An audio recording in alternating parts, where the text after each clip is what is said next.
இந்த உலகத்தில் நீங்கள் சோதிக்கப்படுறீங்க, ஈமான் இல்லாத உச்சகட்டத்திலேருந்து சோதிக்கப்படுறீங்கடா, அல்லாஹ்வுடைய சொட்டு கருணை உங்களோட உண்டுன்னு அர்த்தம்.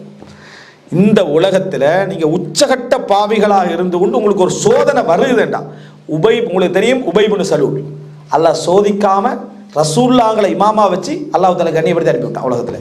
ஏன்னா அவனுக்கு தண்டனை மறுமையில் சோதிக்கலை.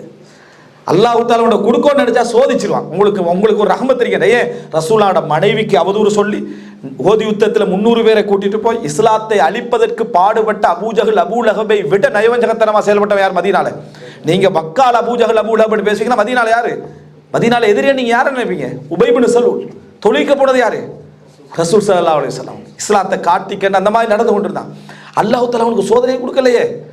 சஹாபாக்கள் மாதிரி வாழ்ந்த சஹாபாக்கள் வந்து மஸ்ஜித் நபவியில் என்ன, அதாவது அந்த பக்கையில் அடக்கப்படுறதுக்கு ஜனாசா தொழுகை நடக்கிற அளவுக்கு என்ன செஞ்சுட்டு ஆகிட்டா இல்லையா?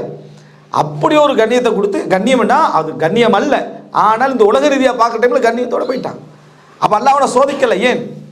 அல்லாஹ் தஆலா என்னது குர்ஆன்ல சொல்லிட்டான், இதை பெரிதிப்படுத்துவதற்காக பொறுப்படுத்தானே அவனுக்கு கடுமையான வேதனை உண்டு. உபை இப்னு சலூல் பற்றி அல்லாஹ் என்ன செய்கிறான் இந்த உலகத்தில். அதனால நீங்கள் சோதிக்கப்படுறீங்க, பாவத்தால் தான் சோதிக்கப்படுறீங்க, பிழைகளால் தான் சோதிக்கப்படுறீங்க. ஆனால் அல்லாஹ்வுடைய கருணை அது எதனாலண்டா, நீங்கள் உணர்வதற்காக, நீங்கள் விழிச்சு கொள்றதுக்காக அல்லாஹ் ஒரு ரஹமத்தன். நீங்கள் இந்த உலகத்தில் எப்படிப்பட்டவராக இருந்தாலும் சரி, அல்லாஹ் அவரை சோதித்து அவமானப்படுத்தி கேவலப்படுத்தி இந்த உலகத்தில் ஏதாவது நடந்து கொண்டிருக்கிறான்டா, நீங்கள் நினைக்க வேணாம் அவனை கெட்டவனாக்கி எல்லாம் முடிச்சுட்டான். இல்லை, அவனை உணர்றதுக்கான சந்தர்ப்பத்தை எல்லாம் கொடுத்துட்டான். நீங்கள் என்ன நினைக்கணும்னா உணர்வதற்கான சந்தர்ப்பத்தை கொடுத்துட்டான். அதே நிலைமையில மௌத்தாகினா தான் நம்ம யோசிக்கிறோம்.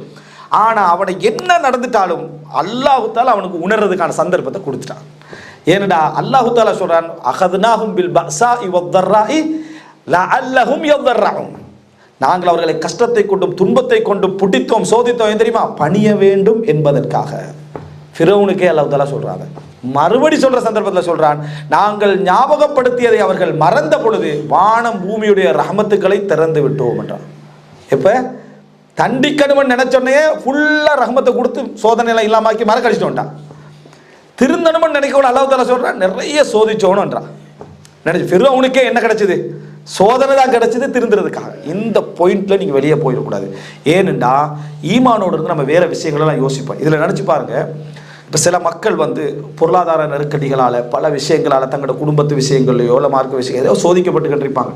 என்ன இப்படி நடக்குது, என்ன இப்படி, இந்த சிந்தனை நமக்கு வரக்கூடாது. அல்லாஹ் உங்களை சோதிக்கிறாண்டாலே நீங்கள் அவசரமாக மார்க்கத்தின் பக்கம் நெருங்கணும். உமர் இப்னு கத்தாப் எல்லாம் சொல்கிறாங்க, எனக்கு எந்த சோதனை வந்தாலும் அதை நான் அல்லாஹ் புகழ்வேன் 3 விஷயத்தில். ஒன்று, அது என் தீனில் வரலைன்றது.